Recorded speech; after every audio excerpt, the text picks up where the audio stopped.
All right, we're going. I'm gonna pull up Instagram. We're live, by the way. I guess I didn't say that. But...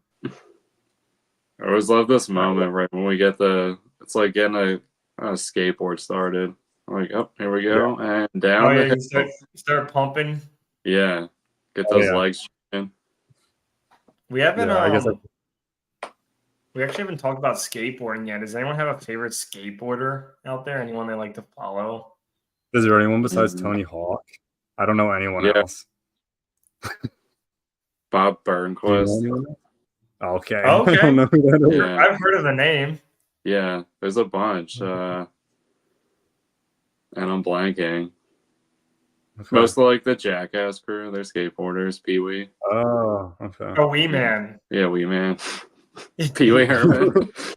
The Wee Man, yeah. I'm just trying to think of characters, honestly, from Tony Hawk's Underground 2, the video game. So I'm not getting very far there. Yeah. All right. Well, thanks for joining. If you guys are watching, Devin, we appreciate you hopping in the chat.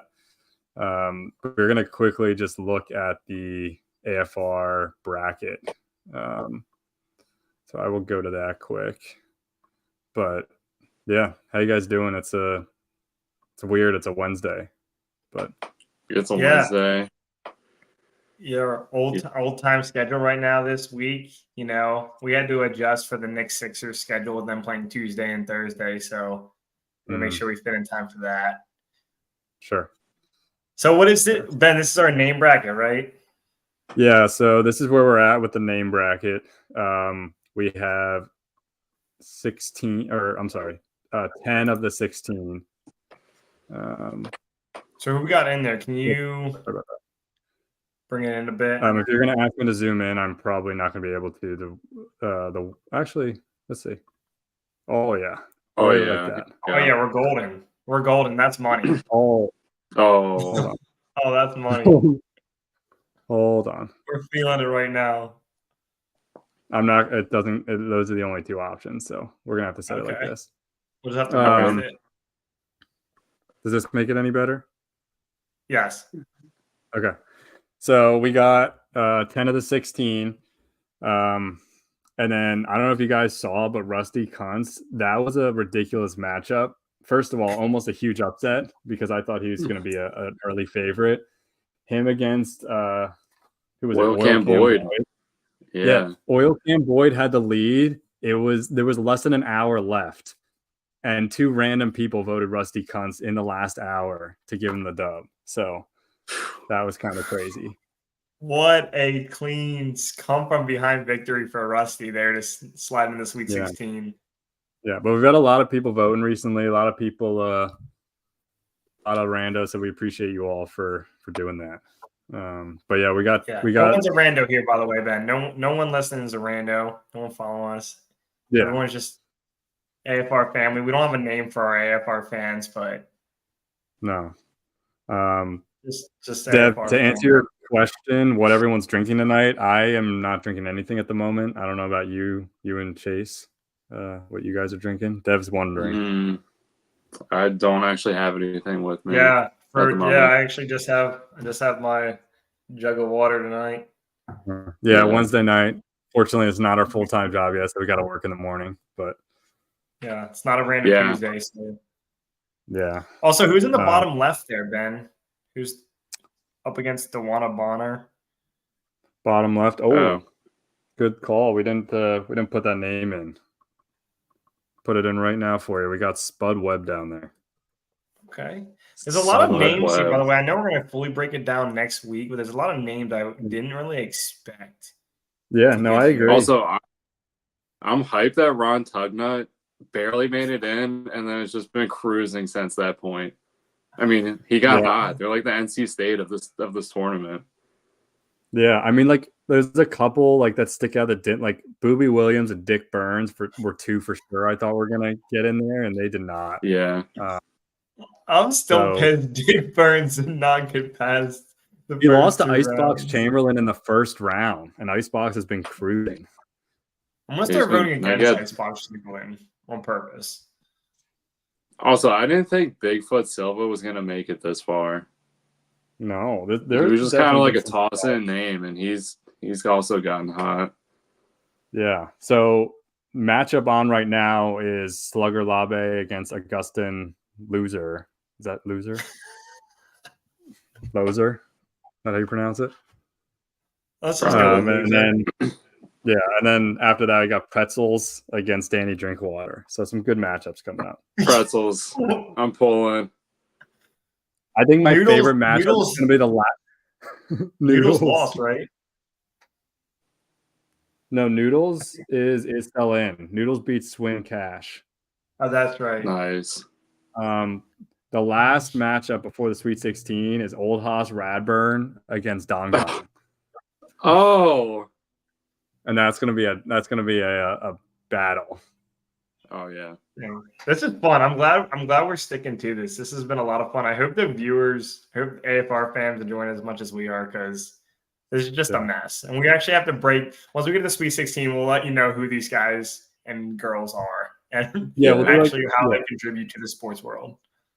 Yeah, we'll do like a minute reel and do like 30 seconds of pop for each person, just kind of letting you know who they are, because we didn't even know before some of this either. So, but I like this with a bunch of different sports and stuff too.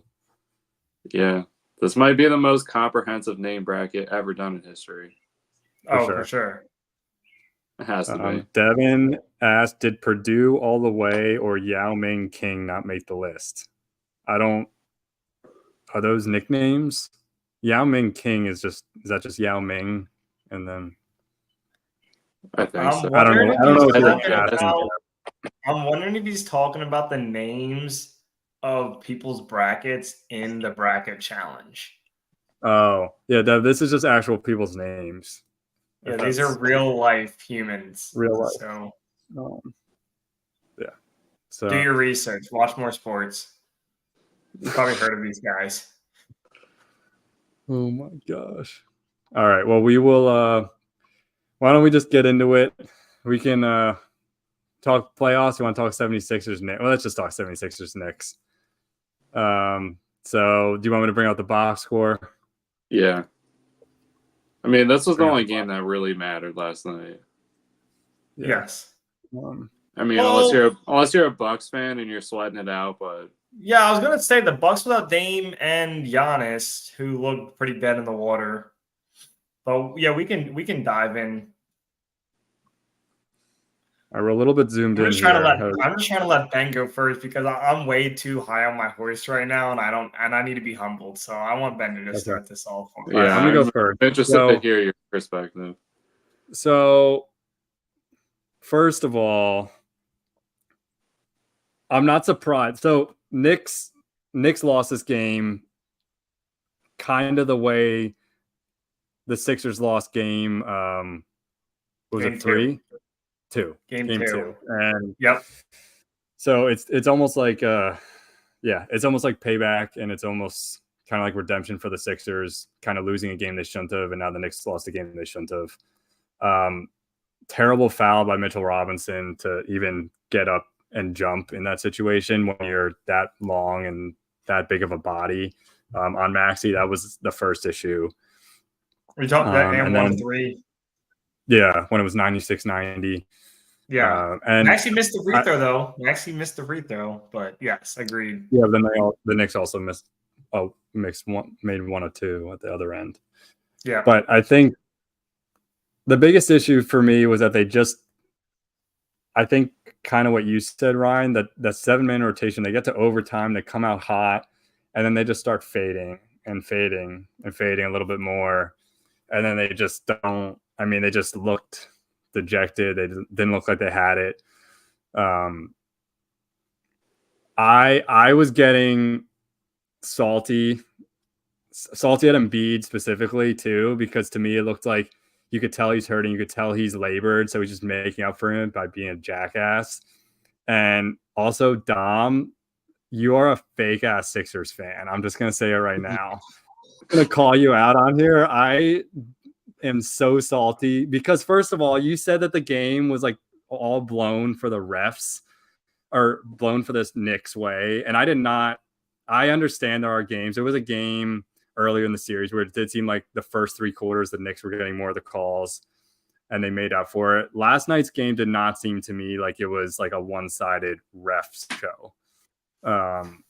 There's always going to be a call in every game that should be called or wasn't called or maybe was. But last night's game was not an example of that to me. So being a Sixers fan for 5 years, maybe we should get back off our high horse a little bit. Anyway, I'm just going to stop there, but I'm not surprised this is how the series gone. It's kind of been just an absolute battle. Been like two cats clawing at each other. And, this is kind of what we thought. This is why, as a Knicks fan, I didn't want the Sixers or the Heat. But we'll see. I mean, you did want the Sixers over the Heat, though, which so far, I mean, the Heat are out their best two players, but. I mean, the Sixers are clearly labored, and like Embiid battling the way he is, he's clearly injured. And so for the Knicks, I mean, the Knicks are also shorthanded, but the Knicks got to take advantage in Philly. We'll see if they travel well again. I know the Sixers are trying to make a concerted effort to fill the seats a little better than they did, but the Knicks got to take Game 6 because if it gets to Game 7, yeah. But I mean, hey, Maxey has been that guy for you guys, and it's huge to have him step up. But I mean, they for me, like Thibodeau needs to play like Precious Achiuwa or throw in Alec Burks even for like a couple minutes and just see what they can get. I mean, it's like they basically been playing without Randall, right? They pick up Bogdanovich at the deadline, and he goes down. But to have three guys over 50 minutes, I mean, no wonder they were fading at the end of overtime. That's so many minutes to play. I don't care how good of a shape you guys are in. It's a crazy amount of minutes. I mean 25 minutes for Mitchell Robinson is like 60 minutes for a normal player. Like, Jesus. It's clearly shown that Thibodeau was going for the series at home, which I mean, you can't blame him in that situation, but that's where earlier in the game you try. I know that, I mean, the Sixers, it's the same way. Paul Reed, I mean, we had an 8-man, but Paul Reed only played 4 minutes. Granted, that helped. But I don't know, Ben, what are your thoughts, Thibodeau, in the fourth quarter, taking Brunson out for like a couple minutes? Obviously, he needed a breather. And then Nurse actually kind of followed suited and did the same with Embiid. But both of them played the entire third quarters. And then it's almost like both coaches realized, oh, crap, I need to give my guy 2 here because this is going to come down to the end. But I feel like just second quarter, third quarter, I mean, even first quarter, there's plenty of other guys on both these teams that should be getting minutes so that they're not in these fourth quarter pinches where basically just everyone's gassed. Because I do agree to your point. Embiid he's definitely labored out there and he does get lazy. Yeah. And I don't mind the way he coached the game totally, because the reality is 9 times out of 10, when you're up 96-90, you're going to win that game. And so they played like a winning ball club that night. Maxey was just crazy and they lost the game, but I wouldn't be upset at all if they had won. So yeah. Anyway, that's my take. I'm not surprised. This is going to be this series is going to be a battle, and whoever is it the winner of the Pacers Bucks next? Yep. Whoever wins, right? So honestly, if I'm the Pacers or Bucks, I know they're still in their series, but these teams are going to be, whoever wins this series is going to be so tired. They're going to be just so tired. Doesn't matter who wins. Yeah. Yeah. By the way, Brunson is good. He is that contract. Oh my goodness. What a. That made up for the Tim Hardaway contract. He's like, that second quarter last night, he was like 7 for 7 or something ridiculous. It was just like wild because he's so small, but he's so crafty. And this is why I was hyped that Nick Nurse finally started shuffling his cards, because you need the lengthy defenders to cover him. And my takeaway from last night's game, where everyone's on Maxey, I think Batum guarding Brunson won the Sixers the game. You need like the X factors. Obviously, Maxi's logo hit. No one else That's in the true. building. Batum was But- really clutch on Brunson. I was at the point watching that, and I first wasn't mad that Lowry got in foul trouble because having Lowry and Maxey on the floor when the Knicks are one of the best offensive rebounding teams in the league, it's just two guys that can't rebound the ball. So I was already excited Batum went out there. And then basically Batum's covering Brunson. And if you switch, it's either Tobias or Oubre. And I just think that's your best shot to try to stick with Brunson. And Batum did. It's so crazy. He's like tall, a veteran. He's not super mobile, but he's just so smart. And I mean, he had the game-saving block. Brunson didn't even get a shot up as time expired. And mad credit for Nick Nurse for keeping Batum out there. I mean, Lowry had 5 fouls, but he couldn't put him back in. He recognized he wasn't having a good game. And I think that move ultimately helped them. But Ben, I agree with you, the Embiid stuff, but I got to say that was not a flagrant foul against Brunson. There was a play earlier. That was a flagrant foul. Your that by the child rules a flagrant foul. Ben, your child has hit you harder than Embiid hit Brunson. That by rule is a flagrant foul, though. It's pretty clear flagrant. I really don't think there was any intent there at all. But I don't think it matters. I don't think it matters the intent, though. I think it matters it was excessive. That's where I don't want to just point out. I agree. I don't think there was intent either, but I don't think that's the rule. I think he just had to have excessive contact. It worked out because, I mean, both teams were horrible at the free throw line down the stretch, so it was fine. And I'm not going to sit here and back Embiid forever because the Robinson play obviously a couple games ago, and he's had some. I think he gets lazy because he's just gassed. But there have been some sketchy plays, but I thought the one last night was not bad. I don't think it was intent, but I just based on it just seemed like it was going to be a flagrant. Don't worry, he's not at like Chase Utley level hate for me. Really? I was actually No. this was my next thing because I saw the New York Times article about if Embiid has passed Reggie Miller for one of the most hated, most hated players for New York of all time. But for you specifically, Chase Utley's up there above him. Yeah. Some people hate him. Not that. The fact though, the FMB chants are just getting old though. You have to admit that. I mean, you're trying to like MSG is known for one of the greatest places on earth, and you're watching this game at home, and kids are at the game, and it's just nonstop FMB. Okay. Okay. I got told to fuck off when I was like 10 years old at Citizens Bank Park in a Mets shirt. Yeah, but it happens. I get it. I understand. I don't hate Embiid to that level because I appreciate his play, and I know he's like going out there and giving everything he has. So from that point of view, I don't hate him. So I won't. Yeah. In a league. Yeah, we can. I mean, and we talked about it the other day. Players like Jokic just get on my nerves how they talk about not even caring that much. And a big part of everyone loving Kobe as much as they did. And the fact that Embiid has gotten ridiculous medications to his knee to the point where it gave him Bell's palsy, and he's just still out there like trying his hardest. I mean, not a great shooting night, but he ended up, triple-double, and the defense in overtime for him was what stood out for me. But I'm glad that you don't hate him.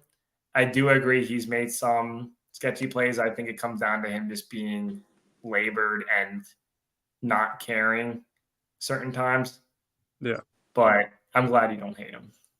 So, and also I still need to be humbled because the Sixers are still down 3-2, and they can easily put themselves in position to just get absolutely destroyed by the Phillies fans if they show up tomorrow night and not have a good game.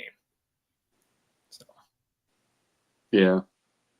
I mean, well, the whole time I was watching that game, it felt like as if I was in a plane and it was either going to crash land in the ocean or we were going to somehow land on a runway. And it somehow magically ended up on a runway, and I have no idea how. But other than the fact that Maxey is turning into more of a more complete player. Like, I don't want to put the elite tag on him, but I think the regular season is where you refine the skills, but the playoffs is where you really take the next level and develop and get those traits. And Maxey wasn't on the team when they lost in Toronto, I don't think, but that was a heartbreaking moment. And for a lot of those guys who were on the team and felt that, I feel like the acceptance for defeat and the realization that you're down 3-1 and to scratch and claw your way to do it.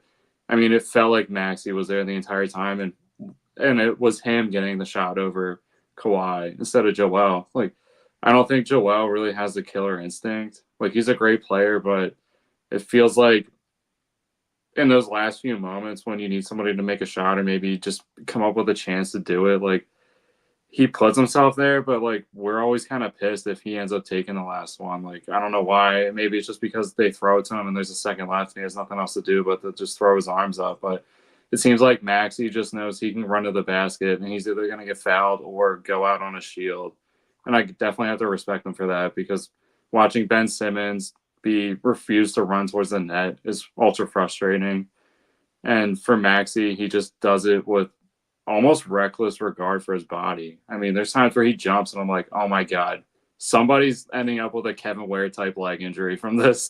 Like, there's no way they can all land safely. And somehow they always do, but he lands on his stomach sometime and slides. Yeah, like that has to hurt so bad. He goes for it. I mean, I feel like that's what the elite players do, though. When you're going to attack the rim, you got to do it. Kyrie does it.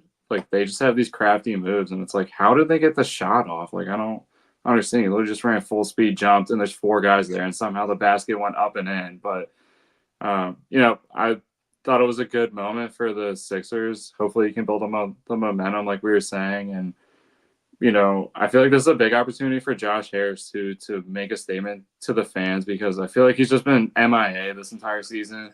We all know he bought the Commanders. He has the Devils, and he owns the Sixers. But, like, I don't feel like I saw him at all. I think he was there because he lives in New York, which is really convenient. But outside of that, it's like, dude, you should be painting your face red, white, and blue on the, like, going nuts. Your team finally made it, you asswad, and you don't even care. Like, it's really annoying me, and I don't know why. Yeah. Like, I don't, like, he has this moment to, like, really capitalize, but it's like, if the Commanders make it next year to the playoffs somehow, by some miracle grace of God wanting them to be in the playoffs for whatever reason, and they somehow make it, and he's there losing his mind, I'm gonna hate him forever. I already kind of do, but, like, he should be, like, doing whatever he can to fill the stadium with your people, not your friends from New York. Like, here, buddy, get the people here and there to make it not a problem, Yeah.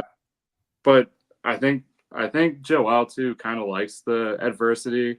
I mean, if he loves pro wrestling and he could really play the part of a heel, so I feel like the moment where people turn on him and just kind of, maybe it doesn't seem like he likes it, but he always seems to shut people up sometimes when it comes to that moment. You know what I mean? Yeah. Just For not. sure, Yeah. For sure, it seems like the Knicks fans want this more than the Sixers fans. I don't know.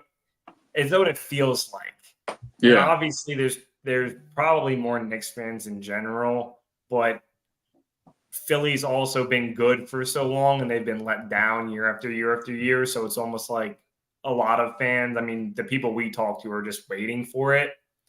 So it does feel like that, agreed. But yeah, Ben, can you scroll up real quick to the Sixers side? I wanted to make a point to Maxey and what Chase was saying. So obviously everyone sees, 46 points, 17 to 30 shooting, hit 7 threes, ridiculous.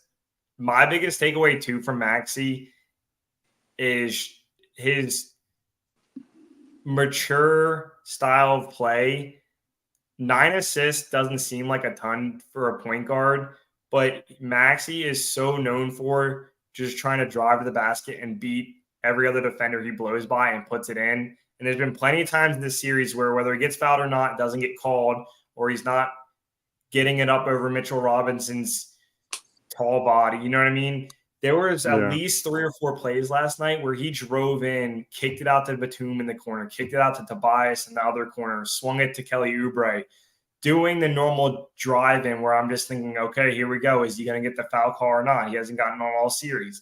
And he dished them out. And those assists were so important, especially in the fourth quarter. He made so great basketball decisions. And that's where, the 46 points in the low grid 3 are great, but those 9 assists, they needed those because a lot of times Maxey, just thinks he can score the one-on-one, realized he couldn't always do that last night. And mad props to him, Chase. I agree to everything you said, but that stood out to me too because he sometimes gets a little too, I can beat everyone in the basket happy. And they've not been giving a lot of players calls. Seems like Embiid, it's easy to say the refs aren't on their side when he's not getting the line as much as he does, but he hasn't been as aggressive as he has either. So, right. Yeah. And I don't know. We also have to give Toby his flowers for 19 points. I mean, those are a really key 19. And efficient. Yeah.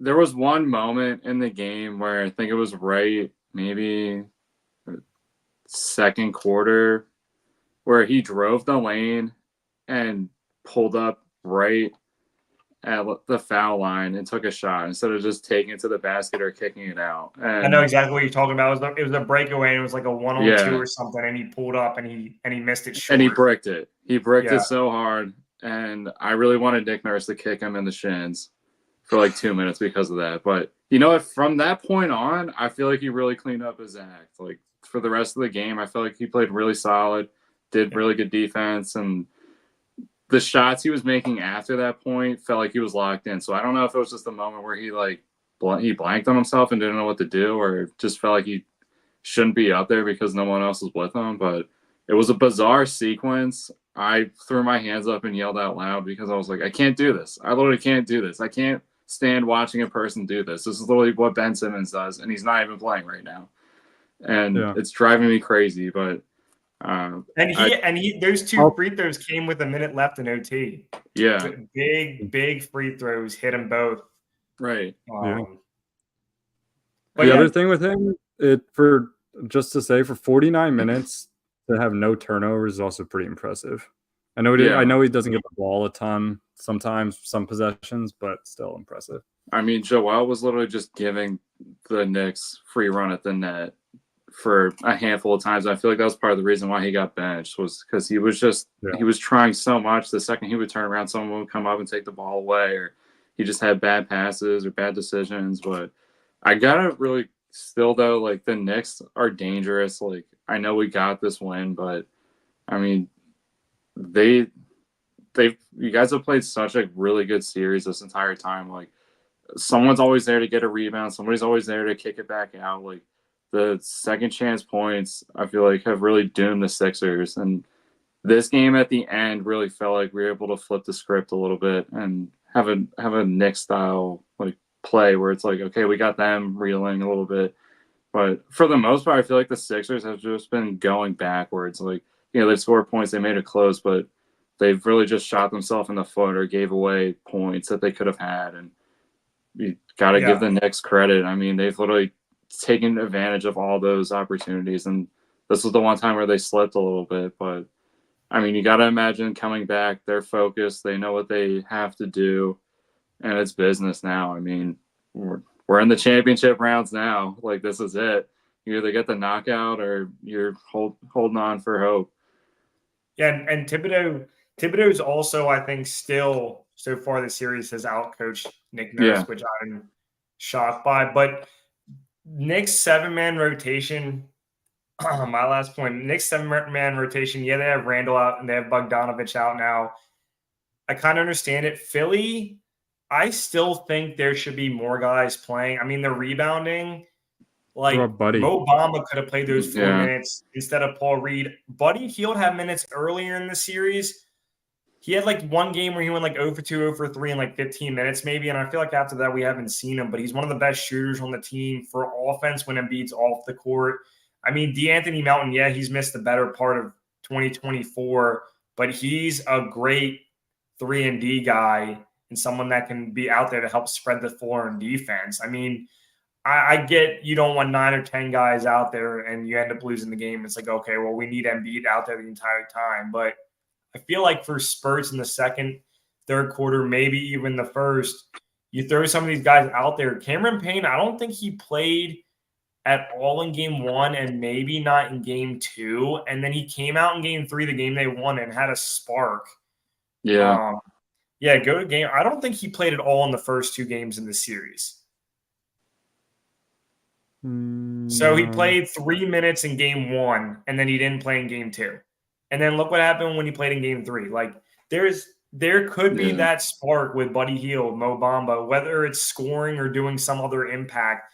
But sometimes these guys on the bench are sitting. All of a sudden they get their name called, and they're like, yo, I got a chance. I'm about to pop off and make some noise. And that's what Cameron Payne did in game 3. And he's earned himself a couple minutes here and there the rest of the way. But not saying the Sixers have to go with like an 11-man rotation, but the Thunder have, and they just swept the Pelicans like it was nothing. So it helps. And to Ben's point, whoever gets out of this series is going to be gassed for next series for sure. Yeah. Yeah, and I don't want to get to the point where you have to like dip into the bench because guys just don't have their legs anymore. You know. And Ricky Council, I feel like he's not the biggest liability. Like he could get 5 minutes, and if he gets you 2 buckets, it's a spark more than anything. Yeah. Ryan, I feel like if it goes to game 7, either I want to come over there or you should come over here. Yeah. I think we can watch together. I was at because it's not the Mets. If it was the Mets, I would be also plus maybe. Well, it depends who you're with too. So Hawks game 7 when they blew the 3-1 lead with Doc Rivers and Simmons passed up the dunk. That game I watched in person with Dom, and that was a rough night. I remember game 7 against the Toronto Raptors when Kawhi hit the shot. I was watching it it was like Greg, Hef, and one of Greg's friends, and they like immediately started playing Super Smash Brothers afterwards, and I didn't talk for like 10 minutes. I think I could watch the game with you is what I'm saying. Good, bad, or indifferent. Obviously, one of us is going to be hyped and one of us is going to be pissed. But if it goes game 7 for sure, miniature watch parties coming for AFR. You're welcome to, Chase, by the way. I wasn't excluding you. No, that's all good. Yeah. Do you want to hop to the bracket real quick? The NBA playoff bracket? Sure. I don't know if it's update. Oh, it is updated. Okay. Yep. Well, we'll just go on this side first. I still think the West is like done. Basically, they're all like done with their series already. Yeah, I gotta say, I know the Timberwolves looked good, but I think the Nuggets are gonna win that series. I think the Nuggets are just too good. It's gonna be a tough test for them. The Nuggets the type of basketball they play is just aesthetically pleasing. Even though I'm not the biggest Nuggets fan, it just is. They're like the 2014 Spurs. Yeah, and just Murray is just like you said with Maxey, Chase, like Murray just has another level of the playoffs. Like, and if Maxey and Embiid, if Maxey becomes that, because Murray's really the guy in the final minutes for the Nuggets, not Jokic. So it could almost be the same situation. Yeah. I mean, I definitely agree with that too. And Murray's not afraid to just take it right to the hoop. Like it doesn't matter if there's 5 guys or 1 guy standing there. Like he's going at the same speed, knowing he's going to get something out of it. And I don't know. I think that's just how you win today. Yeah. He doesn't get enough credit either. I feel like he's literally like a Scottie Pippen type situation where he had those knee injuries and then Jokic started going off, and Jokic has now won all these MVPs and stuff. And obviously he's still an amazing player, but Murray is getting like I feel like he's just so on. Like the basketball fans know who he is. Murray's But, like the Flacco of football. Oh yeah. No. Is that? You don't like that? I mean, he's No. clutching he's like regular season. Murray's like, I mean, he's fine. He's not, but then the playoffs come and he just has another level and is clutch. It's kind of what Flacco was. I guess Eli Manning was also kind of like that. Anyway. Yeah. Yeah. By the way, we got the Timberwolves Suns. I mean, we need to talk about the Suns because obviously I didn't watch the regular season enough to realize how good the teams like the Thunder and the Timberwolves were. Yeah, they had good records, but I thought it was one of those situations where some of these other teams didn't really care as much about the regular season. Kevin Durant is getting destroyed everywhere I look, and I feel like he deserves every second of it. I mean, the fact that the Suns are like they were in the finals. I know it was 2020 now, you're 4 years out, but like the team, the foundation, the culture they built is like a winning culture. And you add guys like Kevin Durant and Bradley Beal, and they literally get swept by the Timberwolves. The Timberwolves, I don't think have ever swept anyone ever in their franchise history. Like they're just a terrible franchise. Nothing against Minnesota and their Timberwolves fans, but your best moment was Kevin Garnett like 20 years ago, and he never won anything. So the fact that the Suns and after they're down 3-0, Brad Beal comes out and he's like, "I'll be damned if we get swept. I've never been swept ever." Like, haven't even had he never made the playoffs. Comes out, says that after you're down 3-0, which no one's ever come back from 3-0 whole. So I don't even know why you're talking. And just I in a big three, there's got to be a dud, right? Chris Bosh on the Heat was a dud, but Brad Beal did not show up at all. And this is just awful. This is completely awful. I get it. These teams don't always work out, but 4-0, the Minnesota Timberwolves to Karl Anthony Towns, who I've just been hosing my whole life. Like, what are we doing here? There's got to be so much shade thrown on the Suns. Like any hate on the Suns right now is well deserved. They dumped like their entire depth to run with KD and Brad Beal and complete that show. Yeah, I agree. I'm glad it didn't work out just because, I mean, we said it from the beginning of the season. How many times are these guys going to actually play together? And I feel like once they got to the playoffs, not actually playing together, it took a toll on them. Like, I feel like they just never developed. And now they're just at a point where it's like, where do you go from here? You just got swept in the first round. Last year was a disaster. The year before that didn't go so well either.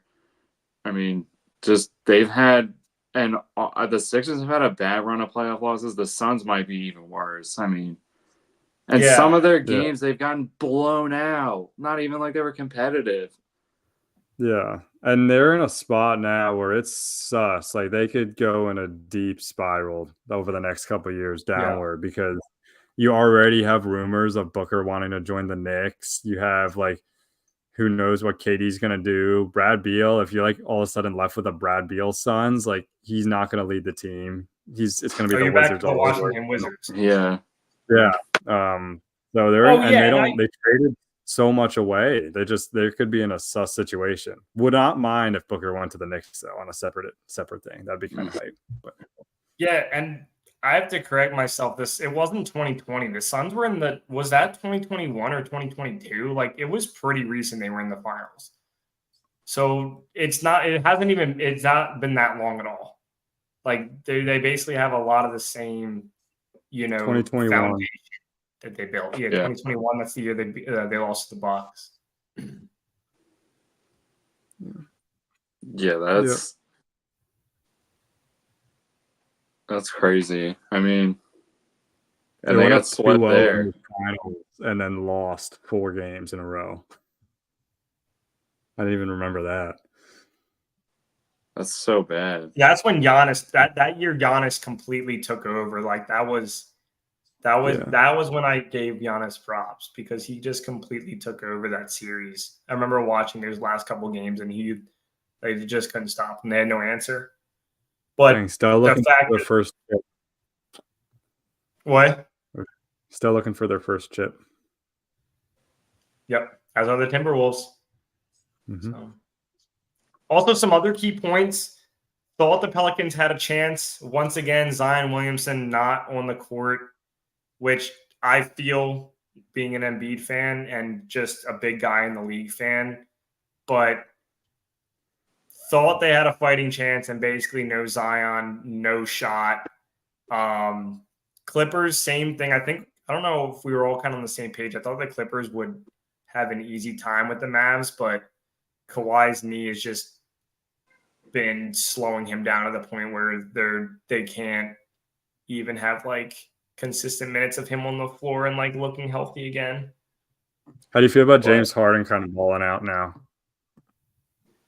He didn't do bad last year in the playoffs for us. His style of play to me is just not. He doesn't have the killer mentality. Oh, I agree. I totally agree. So I mean, he's not built for the playoffs. He's not built for the playoffs. Like he's just not. He's not the guy that's going to take the contact. Kawhi or no Kawhi, James Harden, Paul George, and Russell Westbrook should be able to get past the Mavericks. Yeah. I still will put so much I have that Luka Doncic is overrated. And he's not even fun to watch in the playoffs. He's just like, he's an annoying instigator. Like not even like if he's on your team, you like him. If he's not on your team, you hate him. No, everyone's just like, what are you doing? You're an idiot. I've watched he's like a Serbian George Niang. Oh. Yeah. Yeah, but I like George. I love watching Kyrie play though. Kyrie's yes. Yeah, he's so George good. Niang's a mini bus, but Doncic's the Euro bus. Oh, I love it. Kyrie to me is just like he's such a fun player to watch. Like when he's in his when he is in his zone, there is like no stopping Kyrie. Like regardless of how you feel, his off the court shit, like on the basketball court, dude is just ridiculous. Absolutely ridiculous.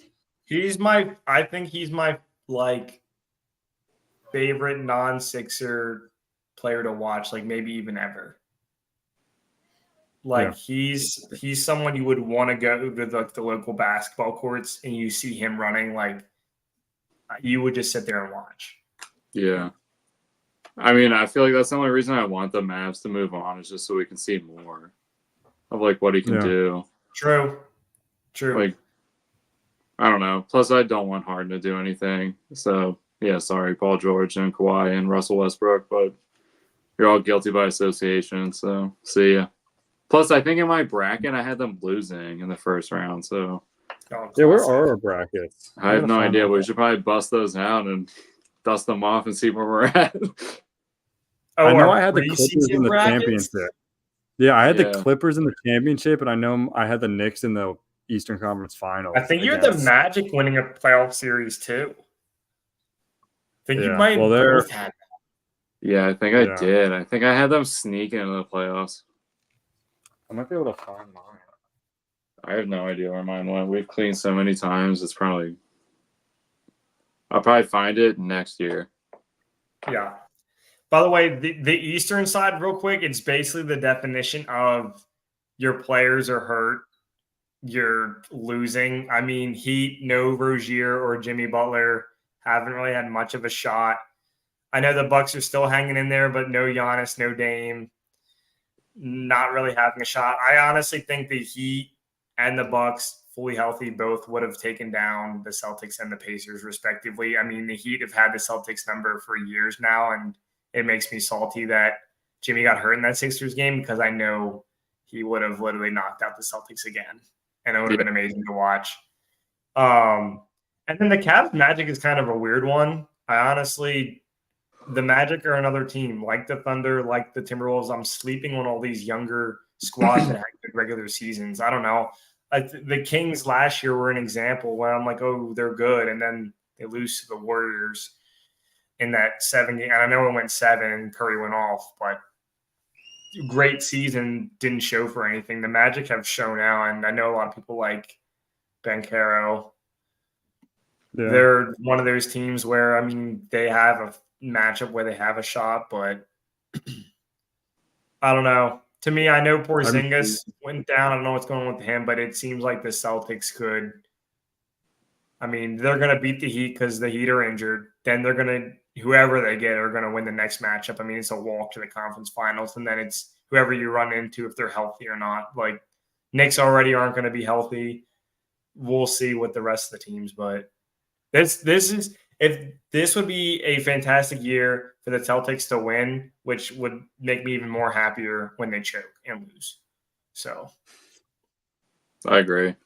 I mean, even if they make it past the East, I mean, matching up with the Nuggets or whoever makes it out of the West is going to be could possibly be a challenge. I mean, I don't know. The West just feels a little more deeper. Yeah, that's true. The next game starting at 9 is kind of ridiculous. 9. What the heck? Why don't we push the Bucks and Pacers, which no one is going to watch, to 9? That's why they have that. They think more people are willing to stay up for the Knicks Sixers than they will the Bucks Pacers. I bet. I mean, I'm gonna be up till midnight Thursday night. So it's so cheeks. I mean, if it was like a Bucks Pacers at the 5:30. Like if it was a Friday night, I would understand, but Thursday night's really buns. Yeah. It's one of those situations too, Ben, for you. You can stay up, watch the whole thing, and if they lose, you're like, well, I just wasted my whole night because they're going to play again. Yeah. Like you're in this, like I'm going to stay up because they lose, there's nothing. But if you stay up and watch that whole game, you're going to be so pissed if they lose because you're going to be like, I literally am tired now all day Friday and my team didn't win. Also, $138, and that's not terrible. Trying to go? No, not to Philly. Well, I'll go with my Kevin Knox jersey. That's safe. Yeah, that's safe bet. I don't think you're catching any strays in a Kevin Knox jersey. No one's even going to know who he is. Yeah, that's true. The Bucks Pacers should have got the WNBA 11 a.m. start time on like Friday. Oh yeah. Yeah, I'm hyped. WNBA is coming in hot. Yeah. When does their season actually tip off? Yeah. I feel like I remember like May 11th in my head, but let me look.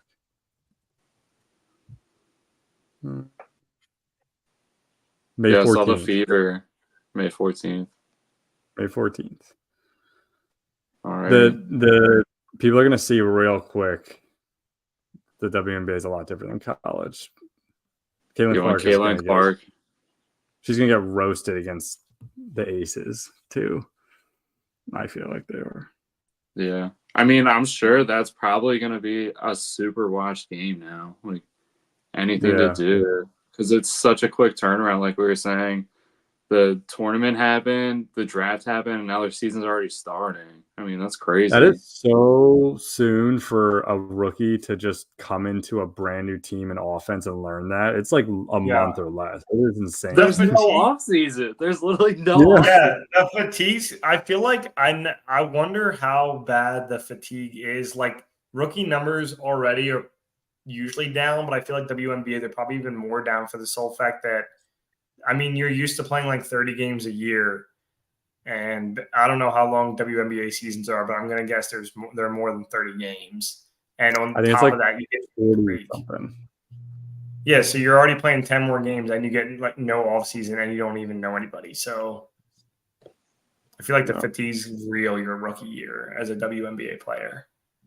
Yeah, 40 games. That's crazy. Yeah. I mean. But, we'll definitely have to cover it though. Yeah, I will. I'm still if anyone's out there and wants to be in a WNBA fantasy league, let me know. Let me know. Join in. Yeah. I really want the Philly to have a WNBA team now. I think I would get more into it if they did. Yeah. It's weird that they don't. I know. I'm surprised that Philly never got on the list. Like yeah, I was telling Ryan. Oh, Josh Harris is going to do it? No, I guess he doesn't care about women's sports, so. True. Just kidding. I have no idea if he does or not. I was telling Ryan the one girl who's on Connecticut. I think it's Alyssa Thomas. She was a runner-up in MVP last year and defensive player of the year, but she's from Harrisburg and she's from the was it Central Dolphin? Yeah. Ryan. Oh, what? Damn. Yeah, but she's a beast, and she's like 4 or 5-time All-Star. Yeah. So, but I was like, I was just surprised to see that. Yeah, that's cool. I'm surprised I never heard of her before this. Yeah, maybe I have heard of her. Yeah. Alyssa. Also, Ben, I'm gonna have to call you out on the bottom here. You got the 76ers Knicks banner still just trucking. Oh, that's tough. Hate to see it. Well, I didn't have a WNBA banner because that wasn't exactly in the cards, but she went to Maryland. Oh wow. Yeah, she's 4-time All-Star, but okay. But her last couple for a while. Yeah, and she's been consistent, like just super consistent. Yeah. But actually, if my memory suits me right here, I'm pretty sure Dang told me her brother went to Wake Forest, and we looked up his numbers, and they were like garbage. But I don't know how far off I am on that. But I just remember she was a lot bigger deal and a lot better of a player than her brother was. Okay. She was drafted by the Liberty, but never played with them. I wonder if it was a trade. Also, I'd like to go down a rabbit hole sometime, not tonight, but the lineage of like the different teams, because like you have teams that are not in the league anymore. Like the San Antonio Stars are not a team anymore. Or the Tulsa Shock are not. Tulsa Shock. I mean, it's kind of like I feel like it's like the beginning of any league, like the NBA.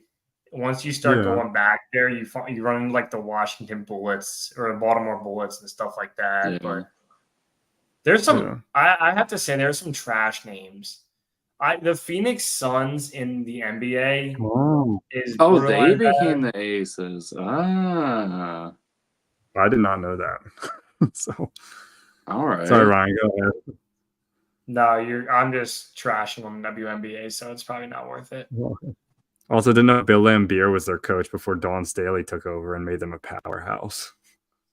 Oh, Bill Laimbeer. I'm sorry, Becky Hammond. Dawn Staley's not the coach. Jesus. Dang. All right.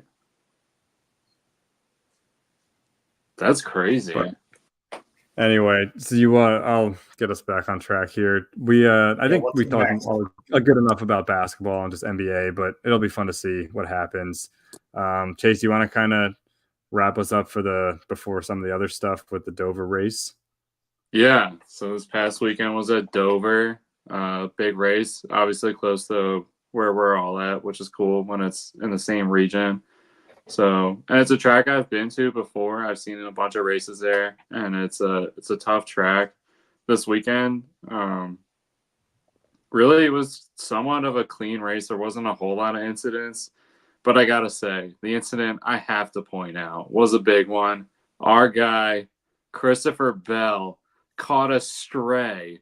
I mean, an absolute stray bullet from Bubba Wallace wrecking. I mean, you can tell the emotion of seeing that 23 car spin out, my happiness, and then seeing the 20 car also being choked up in the middle of that. I mean, it was a devastating moment for me. Our guy, Christopher Bell, is the guy I picked this year to win overall. Still, even though he's had a couple DNFs the last few weeks, still in the top 10 with points because he secured a couple victories. So that's the only thing keeping him in right now. Other than that, he would be probably down at the bottom. But overall, Denny Hamlin came away with the win. Again, just keeps dominating. This year already, won the Clash, won 3 other races, so he's on fire at this point. Still trying to make that charge. Still has never won a NASCAR championship, so he's gunning for it. His career is on the back end, on the back nine, so he's really got to make some moves here to get that big accomplishment in his career. I mean, he's got 53 wins now, I think, in his career, and I'm sure he'd give up all 53 of those just to have the championship. So It was a good race overall, I would say.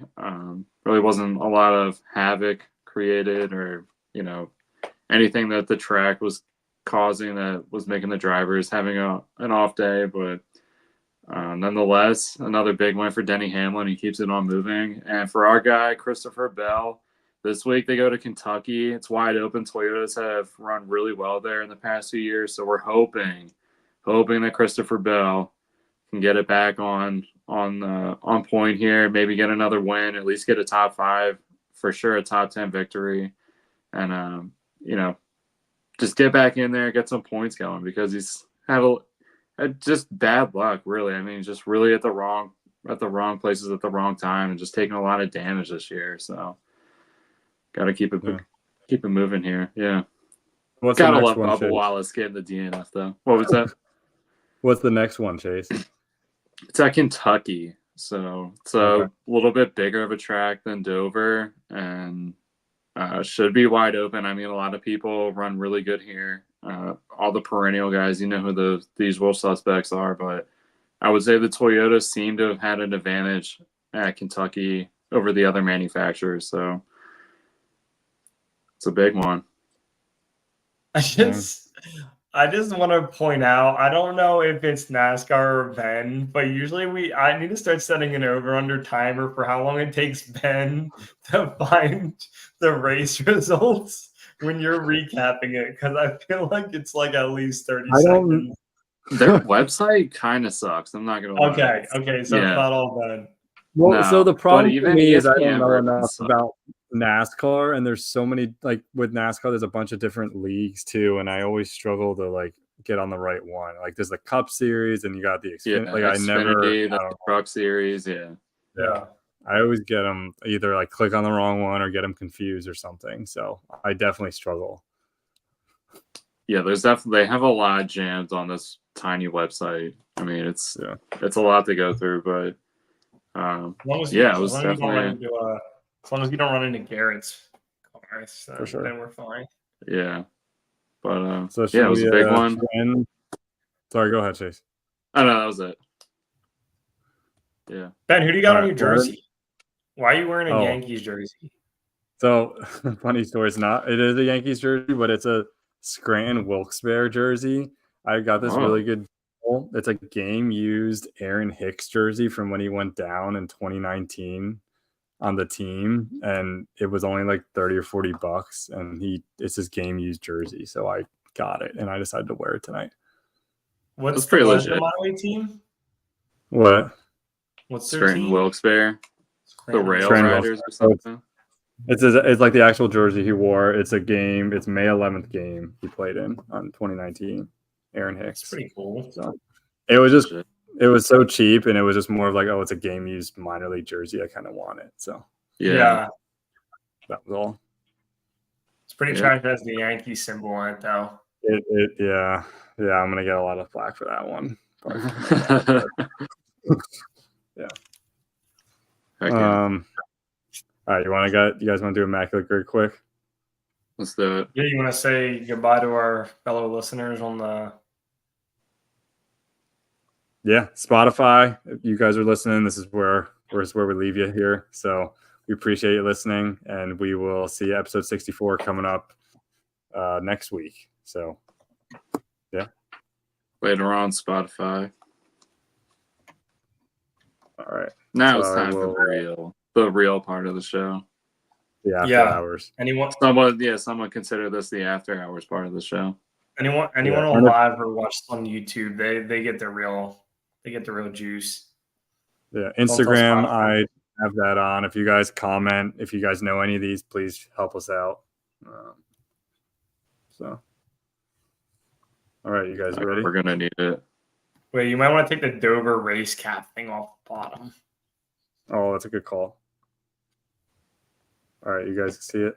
Wow. All right. A lot of stats on this one. Get this hurt. A 6-board season. Jermaine Dye. I was better guess than I have. I don't know. That's a little sus. Well, I'll go Miggy for this one. Start off safe. Yeah. I like it. Detroit and the White Sox. Ugh. That seems like an Octavio Dotel. Well, it seems like Nelly That- Fox. Or he's could the be- Cardinals and Tigers. That could definitely be Octavia Dotel. Yeah. Would you want to try one? I Or do you think want to Detroit pick off and these other ones? oh, we can definitely pick You off want- this other one. Want to go for it? Yeah. Nice hit, Chase. All right, we're Oh, in. what a hit! We're in. All right, I'm just gonna go safe here. I'm gonna go. Wait, that could be a good 300 plus home run one. Hold on. Oh, yeah. Here we go. I'll just go pools here. 6-war season. Has WAR been calculated offense and defense? Yeah. So, I mean, Arenado's definitely one. Cardinals like Yachty Gold. might even be one too. I was gonna say it's Molina. Yeah, Goldschmidt. I would say. You ever a 6-war guy? Yeah, Goldschmidt definitely because he was the MVP, so he definitely had over 6 WAR as an MVP. Let's go. Let's go. Pauly. Let's go Goldie. Yeah. Nice. Yeah. I'm still feeling a little now bottom in the dead middle. Still feeling. I'm gonna now. go- Or actually bottom middle. I'm gonna go Paul Konerko. I love it. Who are you He's the feeling? Ryan? baseball version of Andre Kirilenko. Who are you feeling, Ryan? Bottom middle, or actually dead Yeah. middle, either or Nelly Fox. One of the two, your choice. He was on the White Sox, so it's up to you if you want to go White Sox or MVP. Oh, that might be good because that was. Let's go there. Look at that picture. I love it. I love it. That's an all-time picture. Oh my It god. looks like he has a pear for a cheek. What a beast! Oh shit. Detroit and the White Sox. That box is really killing me. Oh yeah, I feel like it's got to be like JD Martinez or something, or Victor I'm Martinez. just gonna go random here and go like Cody Bellinger. Oh, Nice. nice. Um, 300. I mean, we could go like you could go Trout or Yeah, What other Harper is an rookies? easy one. Harper. Is he at 300? I guess he is. Yeah, has Giancarlo Stanton ever won MVP?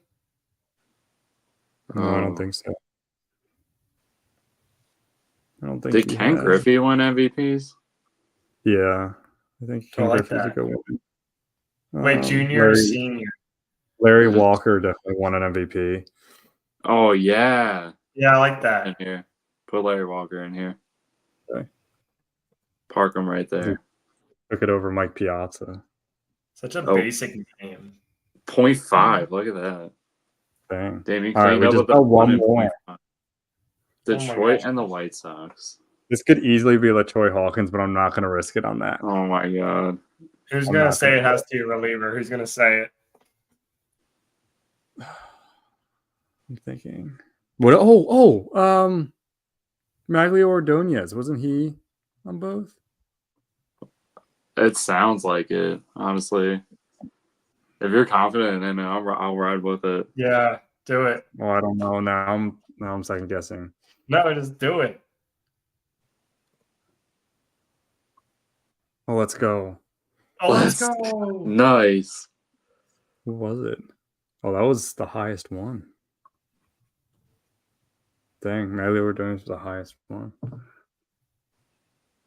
Dang, good hit. That was a good That was clean. round. Oh, let's Yeah. just keep it rolling now. Now that I've been watching a bunch of NBA playoffs, I heard about Oh Pretty much. no! Born outside the U.S. All right, well, go Bear for the Timberwolves, right? Yeah. Isn't he French? Yeah. Yeah. Oh, Court Moss. 76ers. What You about usually go Court Moss. Yeah. And for the Suns, what about that Dragon Bender, dude? Oh, I love it. I love There's that. also either of the Dragiches. Oh yeah! Oh my god! You could go Zoran. You could go Zoran if you wanted. You could go I'll just Zoran. go Drag. All right. Where's Did any of them play on Bender? the Cavs though? No, Ryan? Any of the? I don't think so. No. Cavs, Suns, is that like Shaq? Yeah, I was about to say Shaq or yeah, Shaq. Take one. Cavs, Sixers. Oh. What about I mean, JT Niang. Snow? What? Niang. That was a Niang's a recent. Yep. Yeah. Good hit, Chase. It's IAN.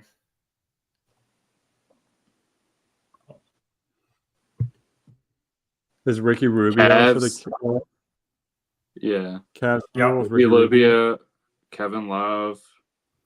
Oh, Kevin Love's a good one too. I like Ricky Rubio. The soft top double R. Good hit. All right, now we're here with the Rockets category. There's always Who's Moses Who's that Malone. Sixers guy from like the process era? His name was like KJ McDaniels or whatever. Do you remember him? He was like a Oh, I forward. do. He went might to the have played- Rockets, right? Didn't they trade him to the Rockets? They traded him for like Justin Anderson or something like that. I'm pretty certain, but not 100% certain. I mean, I guess you could do Harden. Oh, There's Moses Malone. There's PJ Tucker. I know for certain. Oh yeah, PJ. Tucker. Pajamas Tucker. That's a good one. Rockets, Timberwolves, Pat Bev. Yep. Good hit. Rockets, Suns, Chris Paul. Yep. Oh my gosh. He's probably going to be we're- the most popular for We're that. cleaning up right now. Holy Alright. Cleaning crap. up.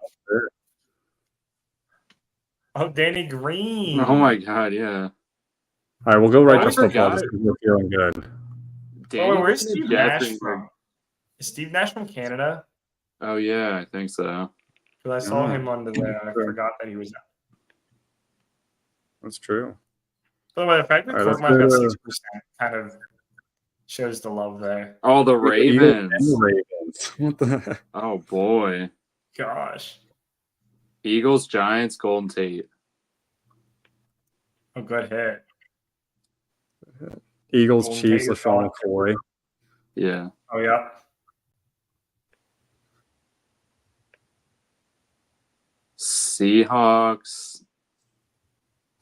Seahawks, Chiefs is Frank Clark.